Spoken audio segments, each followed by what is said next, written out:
성도들이 신앙생활을 하면서 가장 중요하게 생각하는 것이 믿음의 삶입니다. 도대체 믿음의 삶이라는 것이 무엇인가?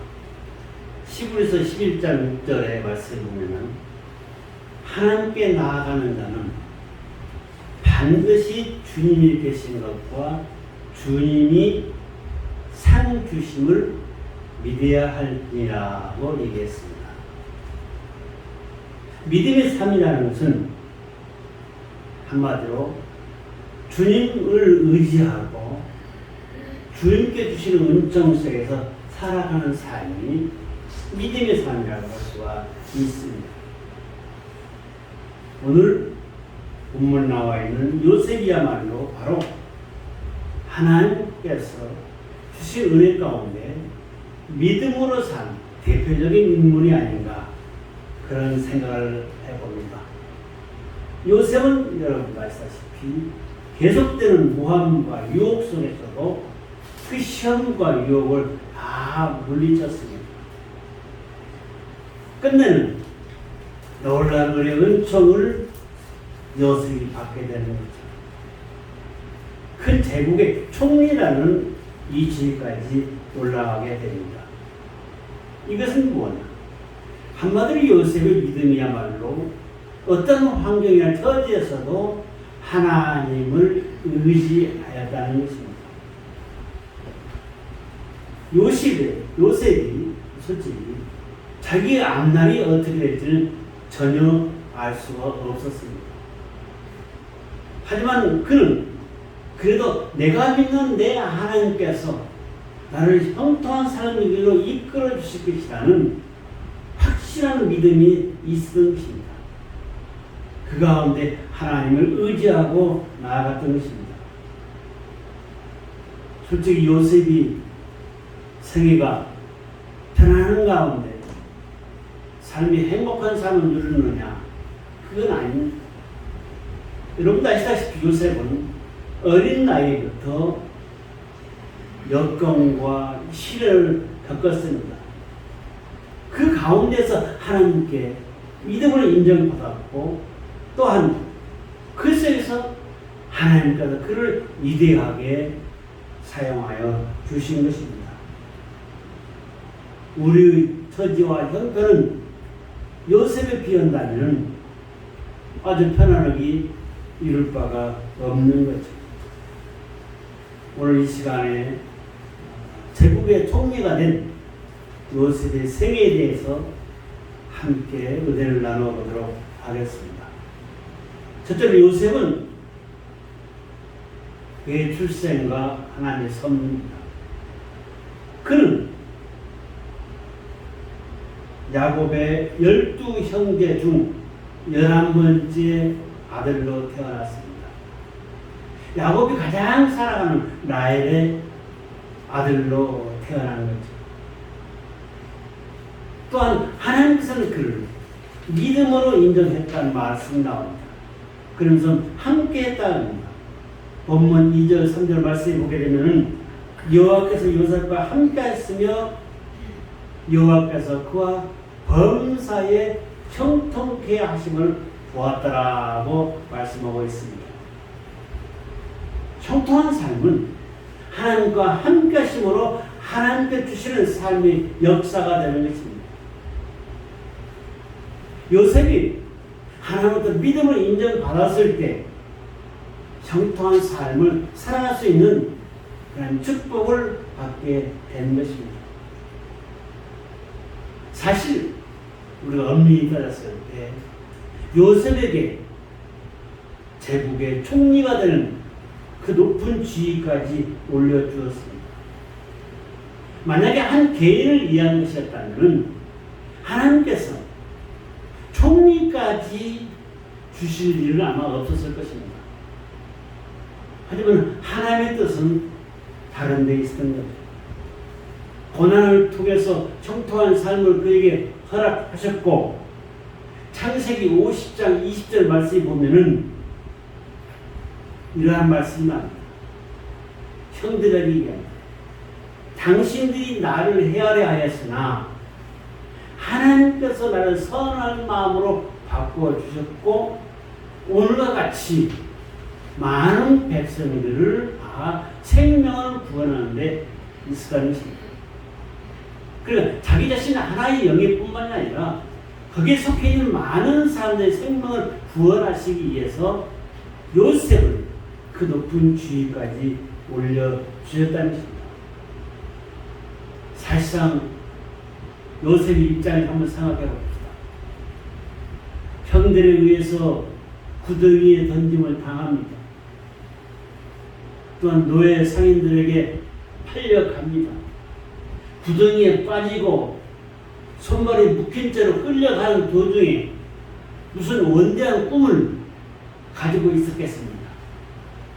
그저 어떻게 하면 이 현 상황에서 벗어날까 하는 그러한 마음밖에 없었을 것입니다. 그러다 보니까 요셉은 더욱더 하나님께 부르짖었고 하나님과 함께 하였다는 것입니다. 요셉의 삶 속에서 그가 최대한으로 노력한 것은 뭐냐? 하나님과 함께 했으며 현 상황 속에서 하나님께 부르짖었다는 것입니다. 그게 요셉의 생애의 하나로 우리가 볼 수가 있습니다. 두 번째 생각할 수 있는 것은 요셉에게 꿈을 주셨습니다. 요셉의 세계는 시련과 핍박과 고난만이 찾아왔습니다. 자기 혼자 살아가기가 엄청 힘든 그런 상황 속에서 하나님께서 그에게 꿈을 주신 것입니다. 그 꿈이 무엇입니까? 요셉이 하루는 꿈을 꾸고 그 꿈의 내용을 형들에게 얘기합니다. 어젯밤 꿈에 내 곡식단은 가운데 있는데 형들의 곡식단은 뺑 둘러 있으면서 자기한테 절을 하더라 하고 얘기합니다. 형들이 화가 났죠. 우리가 너한테 절을 한단 말이냐. 근데 조금 있다가 얼마 후에 다시 요셉이 꿈을 꾸었습니다. 이번에는 아버지와 어머니가 있는 식탁에 둘러 앉아서 거기서 꿈 얘기를 합니다. 뭐라고 하냐. 하늘에 물수한 별들이 있는데 내 별은 중앙에 있고 그 별들과 해와 달까지 자기한테 절을 하더라 하는 것입니다.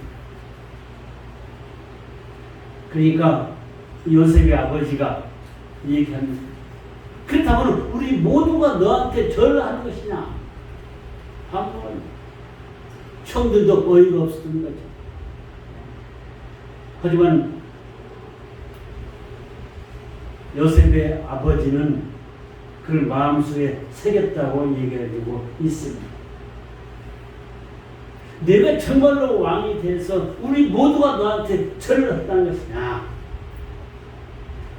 그러면서 비웃었습니다. 그러면서 미워하기 시작했습니다. 가뜩이나 아버지가 요셉에게만 채색 옷을 입히고 편애하는 것에 불만을 가지고 있었는데 또한 그런 얘기까지 듣고 보니까 더욱더 요셉의 형들은 화가 나는 거죠. 요셉이 꿈을 꾸었지만 당장에 어떠한 현상이 자기한테 나타나라는 것은 보장이 없습니다. 어떠한 일이 어떻게 전개될 것 요셉도 모르는 것입니다. 그저 그런 꿈만 꾼 것이죠. 하지만 요셉은 그 꿈을 간직하고 나아갑니다. 하나님께서 우리에게 주신 은혜도 다양합니다. 요셉이 같이 꿈으로 주는 경우도 있습니다. 환상 중에 또 하나님의 말씀을 읽으면서 내가 깨달은 경우도 있습니다. 꿈은 세 가지 종류가 있습니다. 첫 번째 꿈은 뭐냐? 내가 머릿속으로 상상하고 생각하고 생각했던 것이 꿈에 나타나는 경우가 있습니다. 그 전날 자기가 행한 것이 꿈으로 나타나는 경우도 있습니다. 두 번째 꿈은 뭐냐? 흔히 얘기는 개꿈이죠. 자고 나서 분명히 꿈을 꾸었는데 무슨 꿈인지도 모르는 꿈입니다. 아무 쓸모없는 꿈이죠. 그런 꿈도 꿉니다. 세 번째 꿈은 뭐냐? 영적인 꿈입니다. 하나님께서 나에게 사명을 주시는 꿈, 나에게 깨닫게 하시는 꿈. 그런 꿈의 종류가 세 가지로 비유할 수가 있습니다. 저희 예를 하나 들겠습니다. 저도 꿈을 꾸었습니다. 어느 날 동굴 어귀에 내가 딱 서 있는데 동굴 안에 보니까 두 시신이 침상 위에 올려져 있습니다. 십자가 그 큰 도포가 위에 올려져 있습니다. 그런 성 저한테 들려옵니다. 너도 저 사람들과 같이 죽을 각오가 되어 있느냐 했을 때 저는 거기에 반발했습니다. 아니요, 나는 아직 때가 안 됐습니다. 그렇게 했어요. 근데 왜 십자가가 있는 것이 두 개냐? 이게 아리송했던 거죠. 처음에 교회를 개척했을 때 한 번이고 한 번은 내가 총무로 재직하는 것도 목회하는 것은 없다. 그렇게 얘기하는 사람도 있었습니다. 지금 생각해보면 다시 이 신흥교회에 와서 목사로서 활동하는 것. 그래서 두 개의 십자가를 보여주지 않는가. 그런 생각도 합니다. 그래도 저는 집사님과 상의해서 아무래도 내가 신앙을 해야겠다. 그랬더니 아니요. 당신은 장로셔. 장로가 됐습니다. 집사람이 그러더라고요. 그러고 얼마 있다가 또 꿈을 꿨습니다. 그런데 목사님과 함께 신방을 가는데 목사님이 신방을 가지고 가다가 그 신방을, 그 가방을 나한테 주는 거예요. 나한테 넘겨주면서 내가 나를 위해서 가라. 자, 그래도 신앙을 안 했습니다.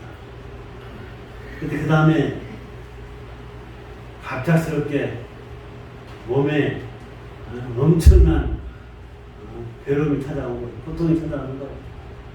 도대체 무슨 병인지도 모르는 병원에 쫓아갔더니 병원에서는 원인을 모르겠다는 거예요. 근데 나는 죽겠는 거예요. 그러고 나서 제가 신학을 했습니다. 이 꿈이라는 것은 이렇게 세 가지의 꿈으로서 우리에게 나타나고 있다. 그런데 여러분들도 그저 내가 꾸는 꿈이 하나님의 꿈인지 나에게 주신 은혜의 꿈인지 개꿈인지 여러분 스스로가 판단하지 말고 하나님의 말씀에 비유해서 깨닫는 그 꿈을 실현시키는 그 은혜의 축복 임하시기를 주님의 이름으로 축원하여 드립니다. 사실상 우리의 생애도 무엇입니까? 롯과 같이 소망 가운데 하나님께 나의 모든 것을 의뢰하며 하나님과 더불어 살아가는 그런 삶이 되어야만 된다는 것입니다. 하나님께서는 여러분에게도 분명코 꿈을 다 주셨습니다. 소망을 다 주셨습니다. 이건 나이가 많고 적고가 문제가 아닙니다.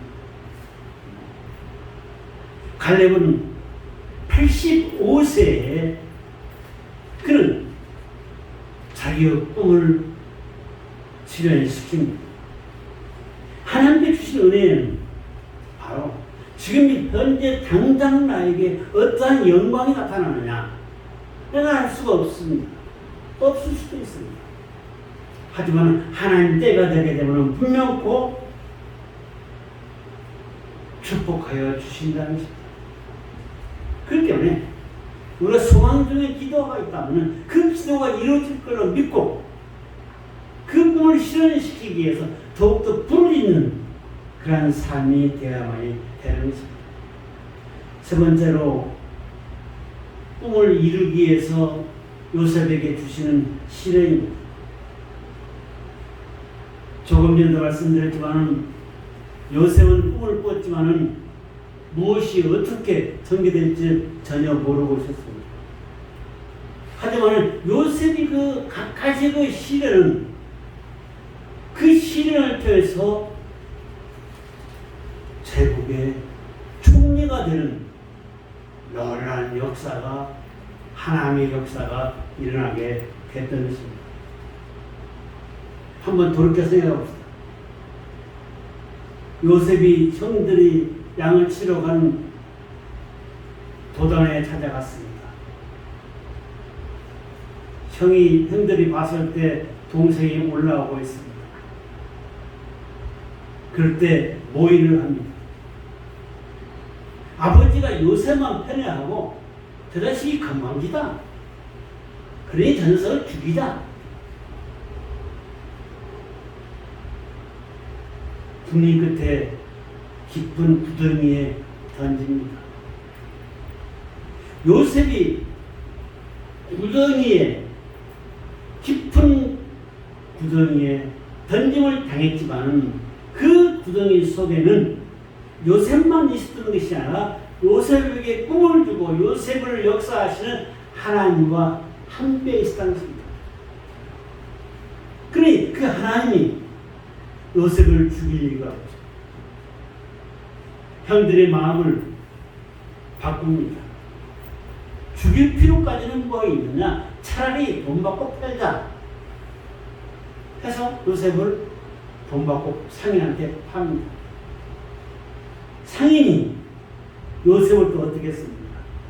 여러분도 아시다시피 요셉은 바로의 시대장 집으로 팔려갑니다.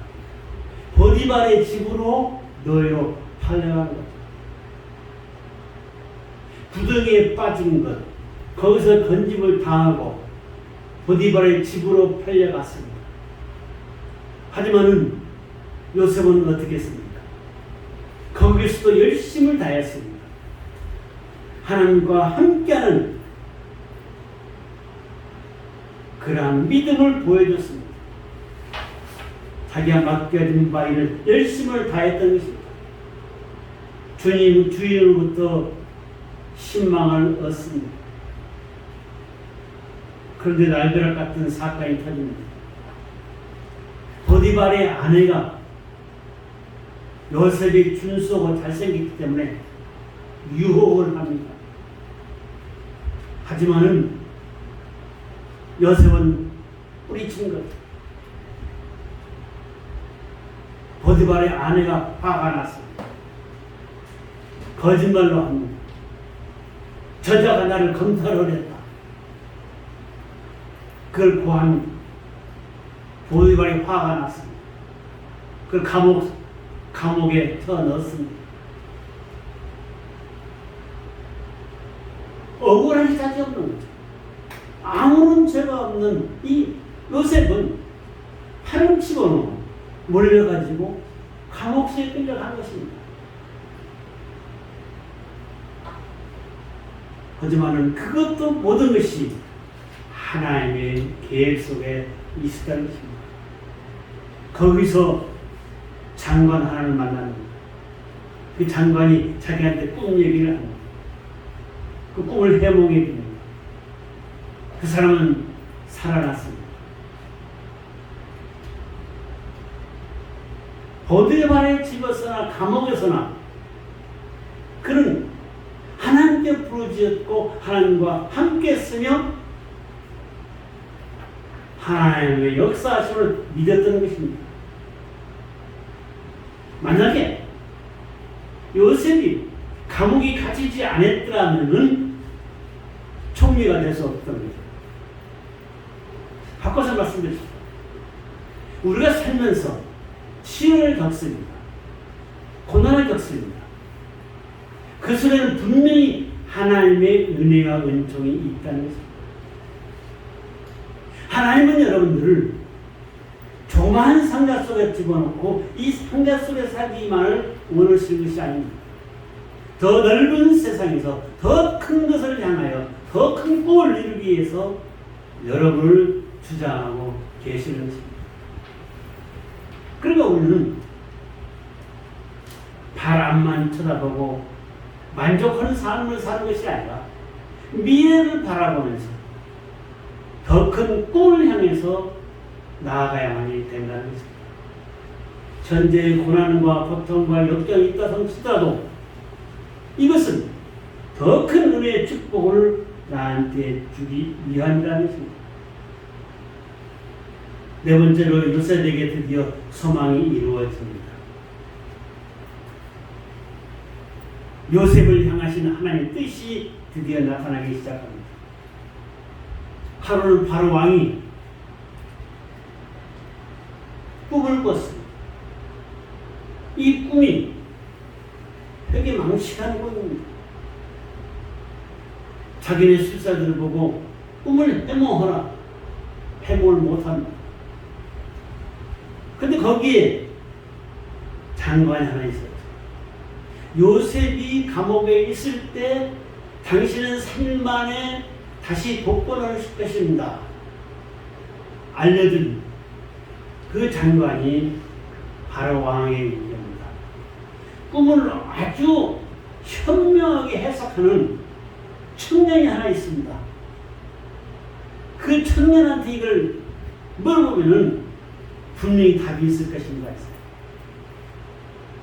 그러니까 바로 왕이 바로 그 감옥으로 보냅니다. 요셉은 깨끗하게 단장을 하고 바로 왕 앞에 나타났습니다. 거기서 바로 왕이 자기의 꿈 얘기를 합니다.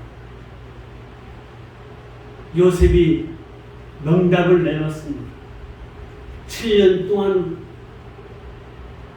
풍성한 축복이 임하고 7년 동안 가뭄이 임할 것입니다. 그렇다면 이 문제를 해결할 사람은 너밖에 없다. 내가 이것을 책임지고 해결하라. 그러면서 반지, 바로 왕이 끼고 있던 반지를 빼서 요셉에게 끼워주고 드디어 총리 대신이 되는 것입니다. 요셉에게 이러한 시련이 없었다면 요셉은 아마 큰 꿈을 이루지 못했을 것입니다. 그저 아버지한테 재롱만 당하고 아니면은 죽었을 것입니다. 하지만 그 시련을 통과하고 하나님께 부르짖었을 때 하나님께서 그를 인정하시고 그에게 축복하여 주신 것입니다.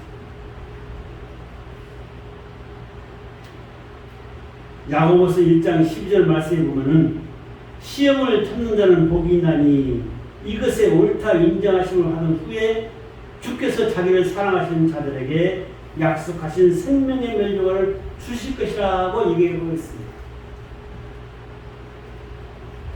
시련을 참는 자에게, 인내하는 자에게,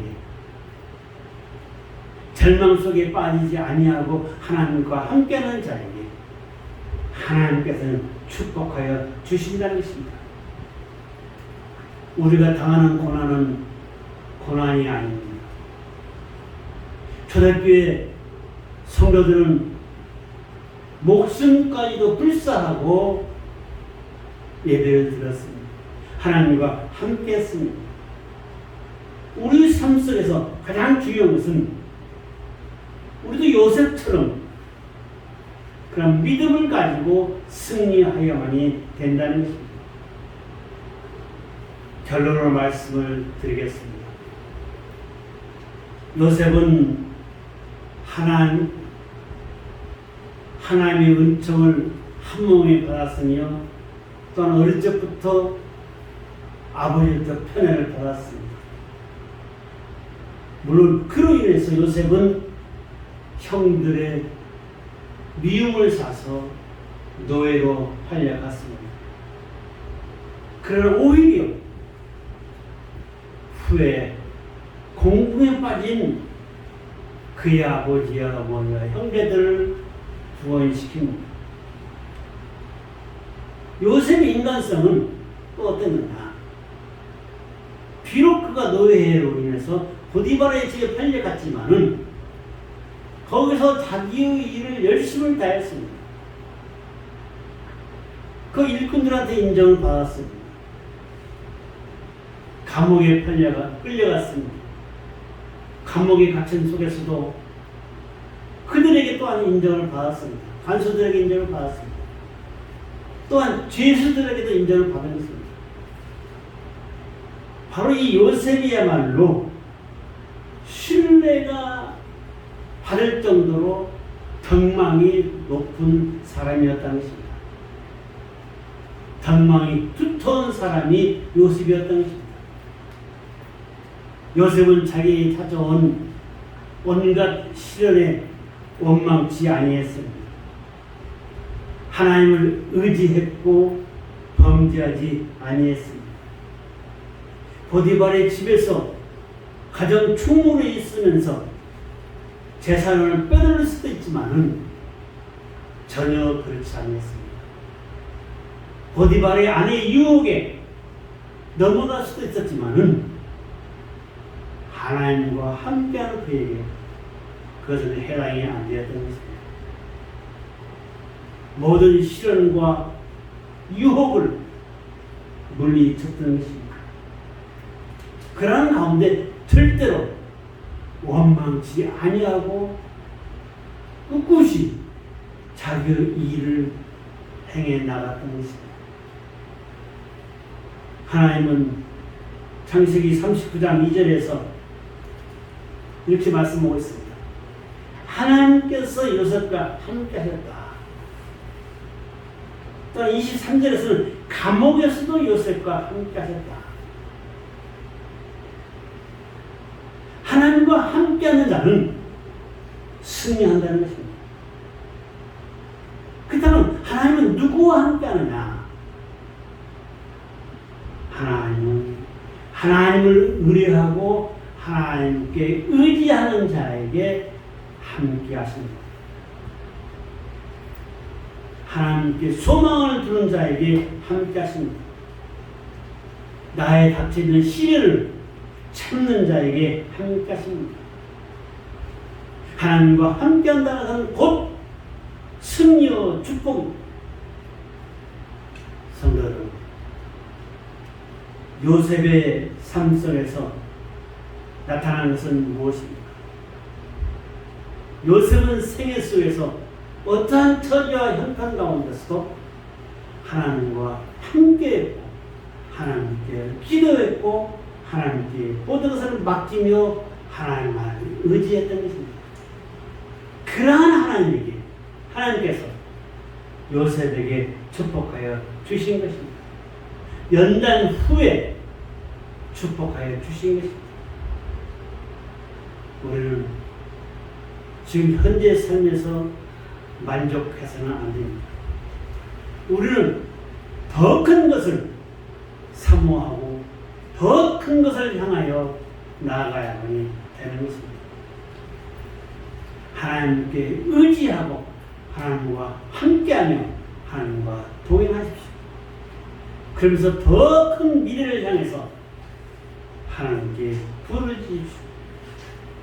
하나님의 놀라운 은혜 은총의 축복을 여러분에게 허락하여 주실 것입니다. 요셉은 인내하는 중에 분명코 하나님께서 상주심을 믿고 나아가는 자, 우리 그러한 자가 되어서 요셉과 같이 나의 삶의 승리가, 나의 삶의 축복이 넘치고 전제봐도 더 큰 미래, 행복한 삶, 복된 삶을 누리시기를 주님의 이름으로 축원하여 드립니다. 기도하시겠습니다. 고맙고 감사하신 아버지 하나님, 요셉이야말로 어려움 속에서도 그 모든 시련과 시험을 극복하고 하나님과 동행하였으며 하나님 또한 함께했습니다. 그랬을 때 놀라운 은혜의 축복을 그에게 부어주었습니다.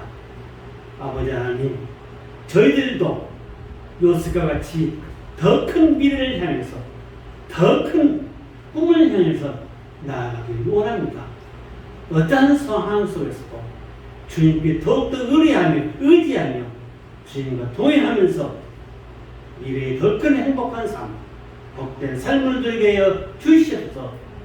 감사하고 예수님의 이름으로 기도드려옵나이다.